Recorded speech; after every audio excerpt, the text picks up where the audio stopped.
बंधु माने आजिर एही कार्यक्रम को आपण मानकु स्वागत। आजिर एही कार्यक्रमटी मेष राशि व्यक्ति विशेष मानक पई बहुत गुरुत्वपूर्ण अटे, बहुत ही खास अटे। बंधु माने खूब शीघ्र नूतन वर्ष 2026 रो आरंभ हेबाकु जाउछि। तेबे एपरी 6टी प्रमुख घटना रहिछि जहा आपणक जीवन रे निश्चित भाबरे घटिबाकु जाउछि।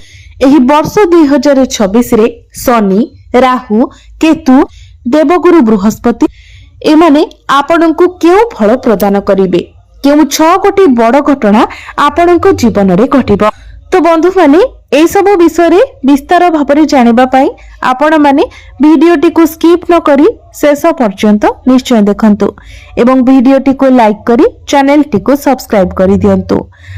कमेंट बॉक्स रे भक्ति एवं श्रद्धार सहित जय मां लक्ष्मी, जय श्री विष्णु निश्चय लिखंतु।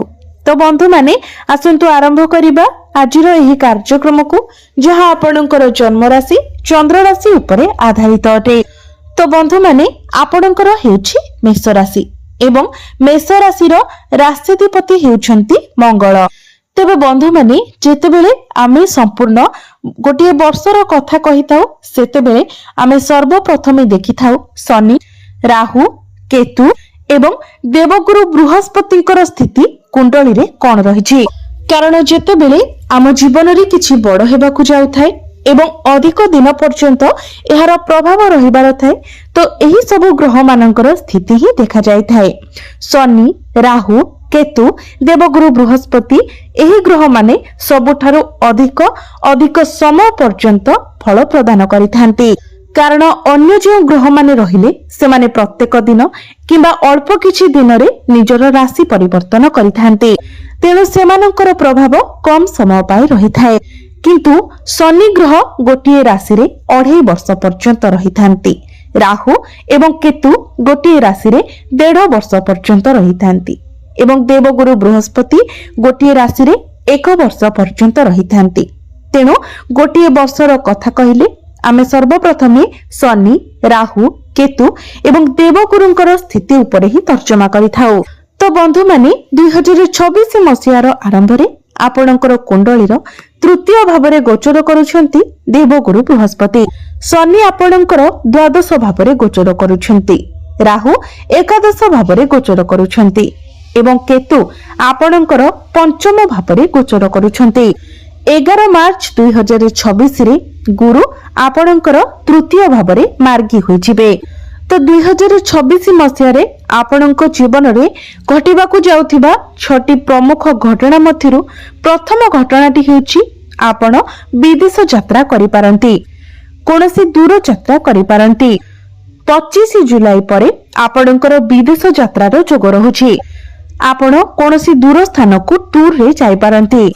एही वर्ष 2026 रे आपण लुहा जातीय कोनोसी जिनिस, मेसिन जातीय कोनोसी जिनिस किंबा कोनोसी इलेक्ट्रोनिक्स जिनिस आपण किनि पारंती।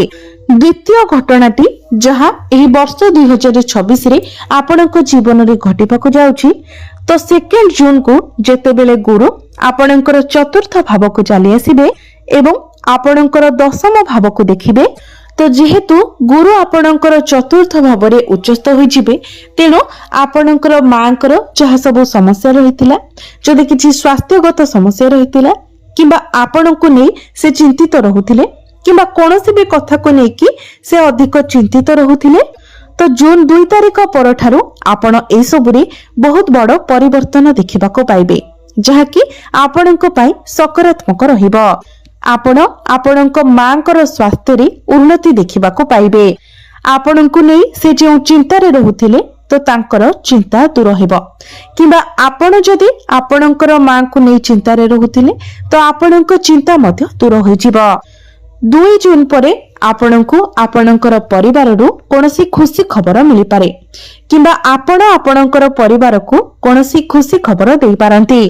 तृतीय महत्वपूर्ण घटनाटी हेउछि जेतेबेले वर्ष 2026 आरंभ हिबो तो आरंभ रे ही जो 4-5 मास रहुछि अर्थात जनवरी, फेब्रुआरी, मार्च, एप्रिल एवं मई मास पर्यंत एही 4-5 मास मध्यरे आपण कोनोसी शुभ मांगलिक कार्यर आयोजन करि पारंती किंबा आपण जदि कोनोसी कार्यर आरंभ करबाको चाहुथिले तो कोनोसी नूतन कार्यर आरंभ मध्य आपण एही समय करि पारंती।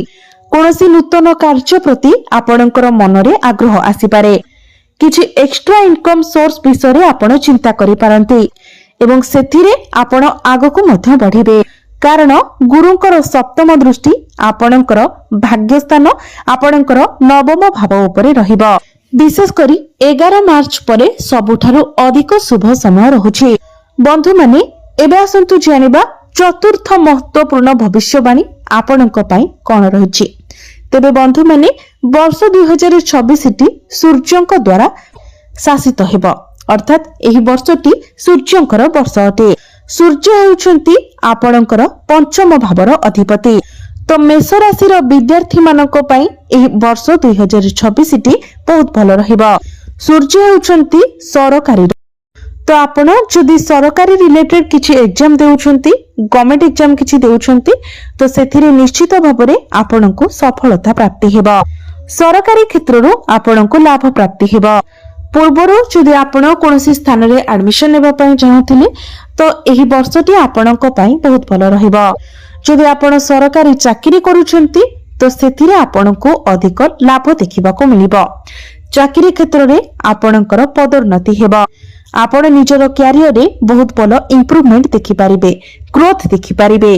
कारण सूर्य हेउछंती आपनकर पंचम भाव त्रिकोणर अधिपति। तेणु एही वर्ष 2026 रे सूर्य आपनकु लाभ ही लाभ प्रदान करिवे। एबे आसंतु जानिबा पंचम महत्वपूर्ण भविष्यवाणी आपणक पई कोन रहिछि। तो बंधु माने शनि आपणकर द्वादश भावरे गोचर करूछंती एवं 2026 मसिया रे मध्य आपणक कुंडली रे शनि 7.5 रो प्रथम चरण चलिबो। तेणु पादरे आपणकु किछि जंत्रणा अनुभव होई पारे। आपण निजर पादरे थकापण अनुभव करि पारंती। जॉइंट पेन, डेंटल इश्यू, गला संबंधित किछि समस्या, इन्फेक्शन, एलर्जी एवं स्किन रिलेटेड किछि प्रॉब्लम मध्य देखा देई पारे। निजर बाणी उपरे आपणकु संपूर्ण भाबरे नियंत्रण रखिबार अछि। नचेत आपणकर बाणी उपरे नियंत्रण न रखिबा द्वारा आपण एपरि किछि कथा कहि देई पारंती जहा आपणकु समस्या रे पकाई पारे। कारण शनिकर दृष्टि जेहेतु द्वितीय भाव आपणकर बाणी भाव उपरे रहुछि तो आपणकर बाणी रे टिके रुक्षता आसी जिवो। विशेष करी 25 जुलाई रु ने अक्टोबर मास पर्यंत जेतेबेले शनि बक्री होई जिवे सेतेबेले आपणकु ए सब कथा प्रति अधिक ध्यान रखिबार अछि। कारण एही समय रे शनि आहुरी शक्तिशाली होई जिवे। तेनु ए सब रे आपणकु अधिक नकारात्मक प्रभाव देखिबाको मिलिबो। तो एही समय अवधि मध्यरे आपणकु अधिक सतर्क रहिबार अछि। आपणक पई षष्ठ महत्वपूर्ण भविष्यवाणी हेउछि जे राहु आपणकर एकादश भावरे गोचर करूछंती एवं संपूर्ण वर्ष सारा राहु आपणकर एकादश भावरे ही गोचर करिवे। कारण 5 डिसेंबर को ही राहु निजर राशि परिवर्तन करिवे। तो संपूर्ण वर्ष सारा से आपणकर एकादश भावरे रहिबे। तेबे एकादश भावटी होइथाय लाभर भाव, इच्छार भाव, अभिलाषर भाव। एकादश भावटी होइथाय आपणकर बड़ भाई भौणीकर भाव। तो एही वर्ष 2026 रे राहु आपणको राताराती स्टार बनाई दे पारंती, जहा आपणकर स्वप्नर बाहर अटे। एकदम से आपणको हठात करी कोनोसी बड़ लाभ प्रदान करि पारंती। पैतृक संपत्ति रु आपणको बड़ लाभ प्राप्ति होई पारे। आर्थिक स्थिति जदि आपणको उपरे ऋण करजर भार रहितिला तो हठात करी आपण से सब को सुझिबारे सक्षम हेबे। जो माने राजनीति क्षेत्र रे अछंती तो राजनीति क्षेत्र रे सेमानकु बड़ सफलता मिलिबार बहुत अधिक संभावना रहुछि। किंतु केतु जेहेतु आपणकर पंचम भावरे गोचर करूछंती तो आपणकर प्रेम जीवन प्रति आपणकु अधिक सतर्क रहिबार अछि।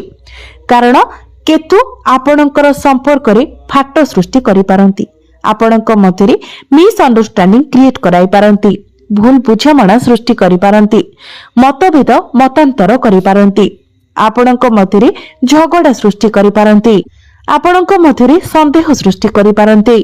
तेणु आपण आपणकर पार्टनर को असंदेह न करी आपण तांको बुझिबाकू चेष्टा करंतु। କାରଣ ସେ ଆପଣଙ୍କ ପାଇଁ ବହୁତ କିଛି କରୁଛନ୍ତି। କେତୁ ଯେତେବେଳେ ପଞ୍ଚମ ଭାବରେ ଗୋଚର କରିଥାନ୍ତି ତ ସେ ଆପଣଙ୍କର ମନରେ ଅସନ୍ତୁଷ୍ଟିର ଭାବନା ଦେଇଥାନ୍ତି।